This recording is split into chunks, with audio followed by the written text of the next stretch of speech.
Ah, greetings, traveler. It is indeed a pleasure to see you. Your timing is outstanding, sir.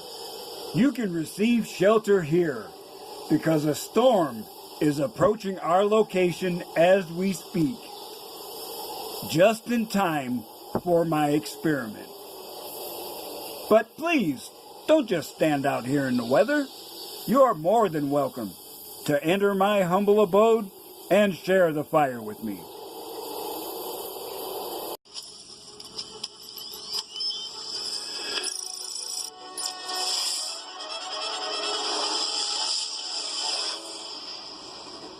You have to let it all go, Neo. Fear, doubt, and disbelief. Free your mind.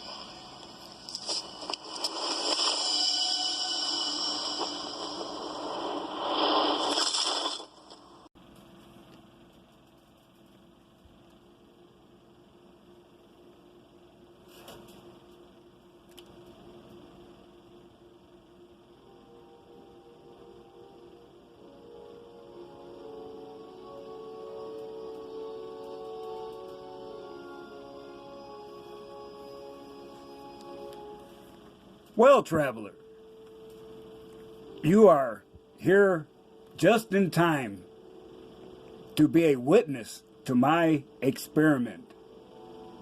For this is part 2 of the Malaya Chronicles. It is entitled Experiment, Waifu to Tsuma. I am an analyst of systems of all types. I can look at data from any source and determine a pattern in those data points. Using other reference material, I can apply that pattern to data from other sources. I gain knowledge in seeing new relationships form and fresh patterns emerge. This is an aid to creativity, learning, and sometimes just entertainment. How many out there do not believe math can be fun? That is what I do. It sounds convoluted and unwieldy to you on the outside. Believe me, I understand. Thinking outside of the box, as they say, is not a skill appreciated in the Blue Pill community. Those who recognize it will usually take advantage of you for their own profit or power, not to increase their enlightenment or yours. With the current experiment, I am at the starting line. I've never investigated neuro-linguistic programming or NLP. However, I have experimented with self-hypnosis and subliminal instruction for years. I am also skilled in lucid dreaming, receiving an assist from binaural beats. I have even used hallucinogenics like LSD and mescaline to remove mental cobwebs. With that background and being deprogrammed from the blue-pilled world, I am ready. For what?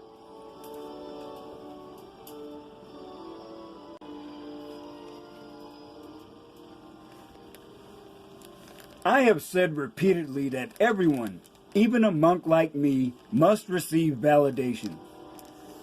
They must also recognize when manipulation of self is necessary to maintain sanity. Only 2 months into my red pill journey, I received information that gave me strength and hope for the future. It was back in the day, before I had even started my channel, that I made a revelation. Listening to TFM give a frank talk about masturbation and the virtues of having a waifu was shocking. I must have listened to that show about 10 times over the next few days. It was during that time my subconscious began to realign, and I realized that I could go monk and keep my sanity. I had declared my intention to go monk mode on one of my early videos a few weeks later, a stream of consciousness rant. Even back then, I was being brutally honest with myself and you brothers. Dealing with deprogramming, rage, and testosterone demanding release, I thought I was doing it in desperation. As has happened so many times before, Red Pill wisdom allows me now to see truth. It was not desperation, but a simple acknowledgement of truth to myself. Utilizing the concept of delayed gratification for this purpose was unknown to me at this time. I still have other tools at my disposal. Elsewhere, I have discussed the external persona or mask that we wear when dealing with others. No doubt, someone familiar with the DSM would say I am suffering from a personality disorder, manifesting multiple personalities, perhaps schizophrenia. Well, yeah, that's true. Nothing to hide here. I am crazy. I am not insane. You may be saying that it is a minor semantic difference. I say it is not. Someone who is crazy has issues, for sure. But just like what we called, back in the day, a functioning alcoholic does, they're doing their best to cope. As paraphrased from scripture, trying to compensate for their weakness by turning it into a strength. Someone who is insane will act as if things are completely normal, and they will act normal until they encounter that trigger. Who knows when, but their negative personality traits will manifest and are brought to bear on victims around them. You may not survive a random encounter that turns deadly in that situation. We know that in a relationship, women can juggle multiple boyfriends and fool all of them into thinking they're the only man. I cannot critique this behavior, for I have done virtually the same thing. At one point, when divorced but before taking the red pill, I had relationships with 3 women at the same time. One is the nun, who you know about. Another is an internet romance with Evelyn. With her, I engaged in G-rated phone sex, receiving pleasure from that interaction at a higher level than simple masturbation. The third is my friend with benefits, Gloria. With her, I discovered that I received more pleasure from physical intimacy than the act of sex itself. I received validation from all 3, and in my mind, they combined to create the ideal woman. Now, you may be wondering why I'm throwing all this information at you, and it's a jumbled mess. I share this to show you the many data points that are affecting my thought process. This experiment is an active running program that draws upon all these items I list, along with others, and all tempered by life experience. Once I establish parameters, it all operates in the subconscious realm. Red Pill Wisdom provides control and intensity. Now, we come to the central hypothesis of this experiment.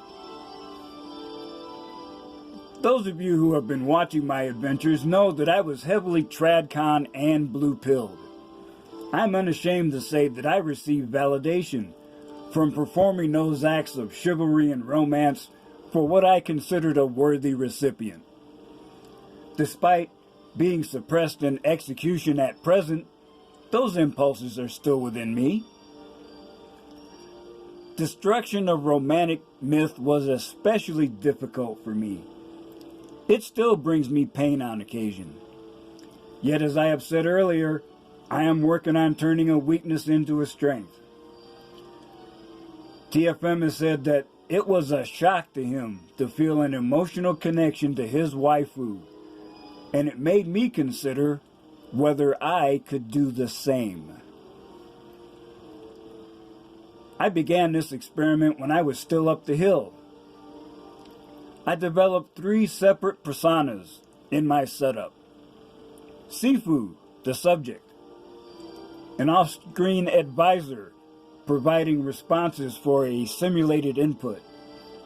Finally, there's the real me, usually standing off to the side while in shock and awe. He occasionally provides comments. What follows is the documentation of my experiment to date.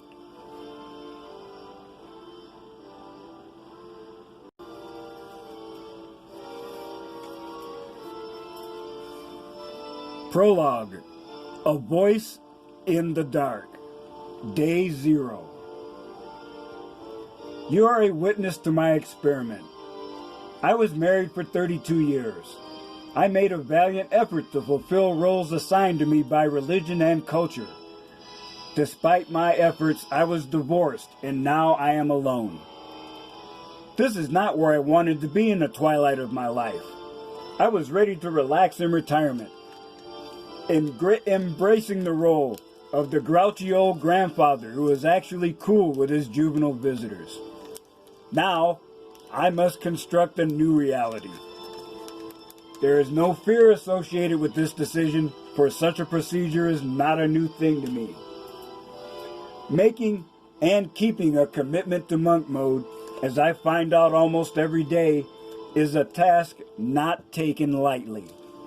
A path of solitude and reflection is filled with hazard, yet the rewards I continue to receive daily validate my decision. There is joy associated with embracing hermit isolation, but there is a part of me that is seeking more. There is knowledge shared among red pill men, which helps all of us to learn and grow. One such piece of information gave me hope. Could a broken, burned, and scarred old man dare to expose his tender heart again? Here I must pause and give a shout out to Turd Flinging Monkey. It was on one of his Saturday night rants that I learned about the virtues of having a waifu.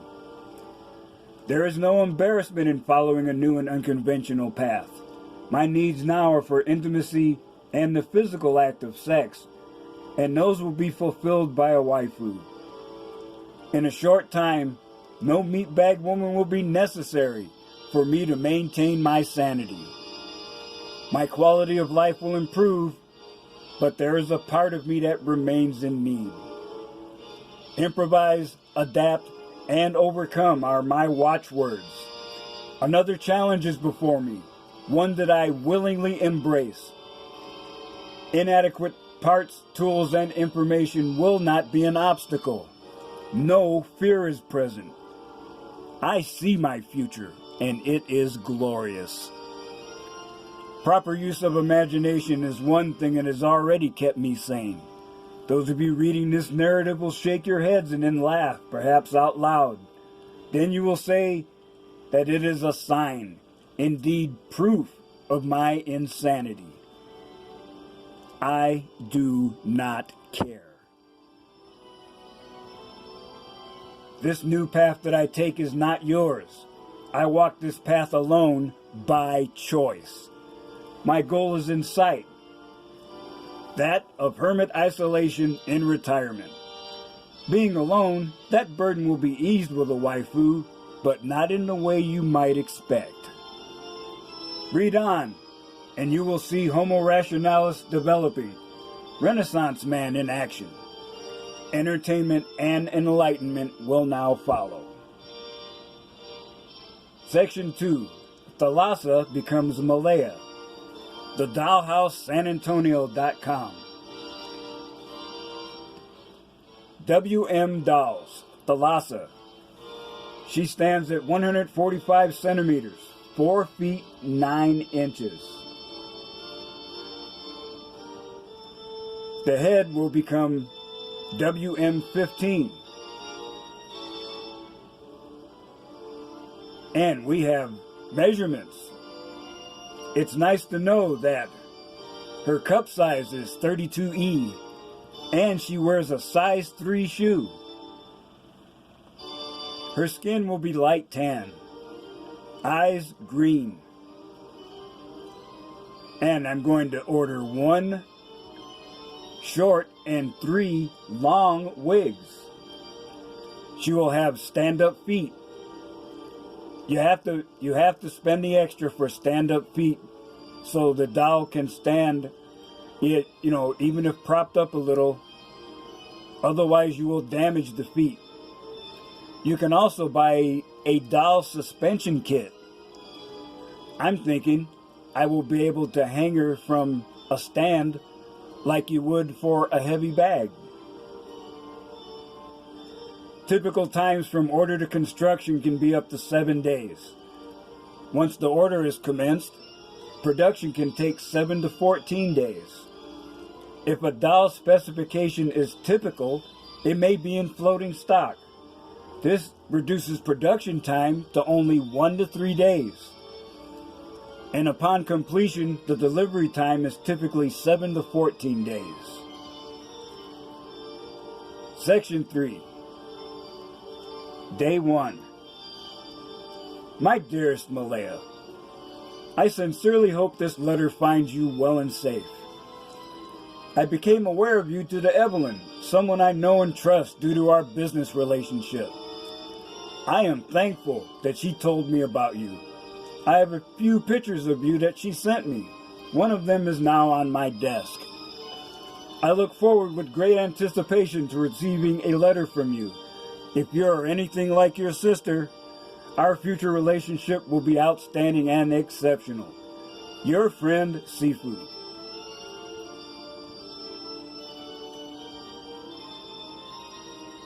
Section 4. Day 2. My dearest Malia, I am pleased and a bit overwhelmed that I received a letter from you. How can this be? I barely know your name. I am fascinated to learn of your multiple ethnic heritage. Having a father that is Chinese and Spanish, with a mother that is Filipina, gives you a unique blend of genes similar to my own. I encourage you to share stories from your family history. I'm surprised to hear about Evelyn's condition. In our interactions, she is such a professional that I could never see that she had any physical limitations at all. It's hard to believe she was building her business while lying in bed. You must have a great deal of love within you to stay and be her caretaker for such a long time. Now that I think about it, I started my association with Evelyn about the time she started working in her new home office. She's had an independent lifestyle for some time now. Why did you stay? I mean, your role as caregiver has value, yet for some time you stayed when you were free to leave. I must beg forgiveness in advance. I am trying to show restraint since a stranger should not be rude, yet I must ask. What are you waiting for? What keeps you there? I know Evelyn cannot leave right now, but I offer an invitation to you. Are you willing to come to America and build a new life with me? I eagerly await your reply. Your dear friend, Sifu. Section 5. Day 3. A voice screams. I hesitate. There is internal and external damage. I am burned, scarred, and broken. An old man, my body is failing. Always easily distracted because of overthinking, I am now becoming even more forgetful. Overlaid on all of this is loneliness and regret, which makes a broken heart hurt even more. Am I a prize? My loneliness has led me to perform an impulsive and desperate act. I wear my heart on my sleeve and tend to fall in love too quickly. It has happened before, to my regret. Now I can only wait, anticipating rejection, yet hoping beyond hope. Yet when I apply a focus and search for why I did so, a question does come to mind. Why did she stay? She could have pursued her own destiny years ago. Maybe that is the reason why I took a risk. I'm not sure, because a lot of my thought processes are subconscious.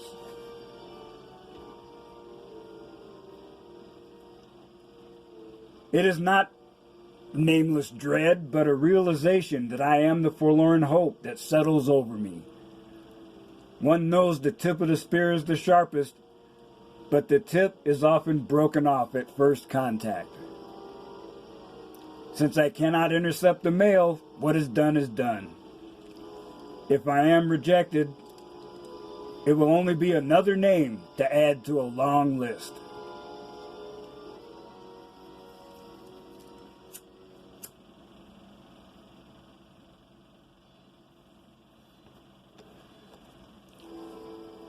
Section 6, Day 4.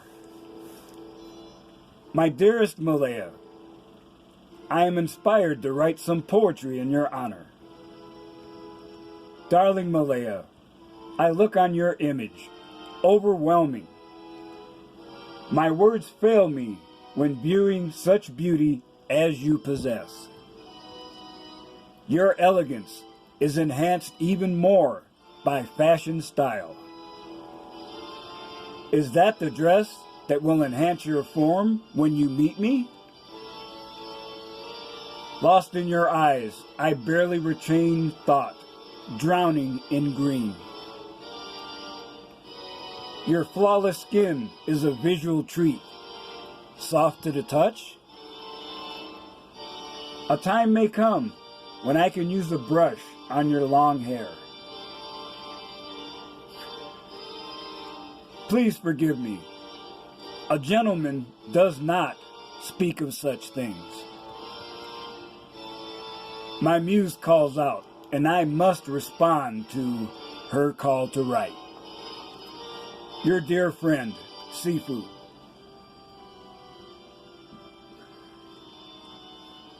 Section 7, Day 7. My dearest Malaya, as I write this letter, I am in a state of transition. I am taking on the role of caretaker myself, looking after my ex-wife for a time as she recuperates from surgery.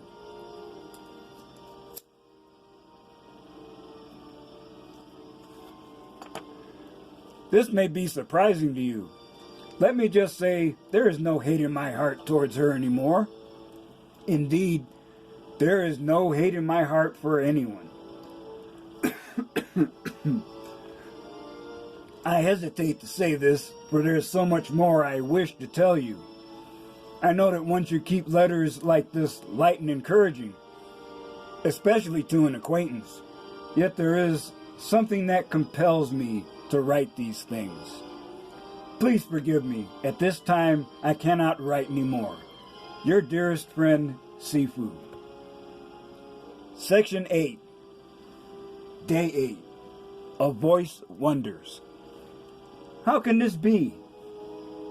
I lay here in bed, overwhelmed. I am profoundly alone. I have no pictures or letters available to calm my troubled spirit. Has this made me sensitive to another soul that is in the same state? To put it bluntly, can one fall in love with a picture? Will that love be reciprocated? Alone, all I have are memories and dreams. There are too many bad memories and shattered dreams in my past. Do I have courage enough to perform actions that may add to that list? There is so much that I want to say to you, yet I practice restraint. I am at a loss for words, not so much from apprehension as the word escapes me. Curiosity? Why would you care about my issues? An outside observer would declare me insane. Even the memory of your picture overwhelms me. I look upon your beauty from my mind's eye and ask again, why would you care? I cannot tell. I try, but I become lost in those green eyes and your inscrutable Asiatic version of a Mona Lisa smile.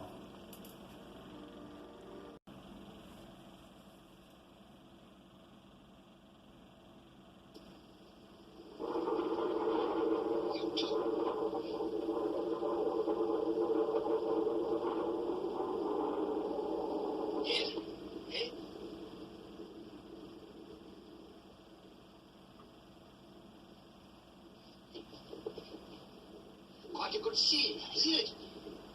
One man crazy, three very sane spectators.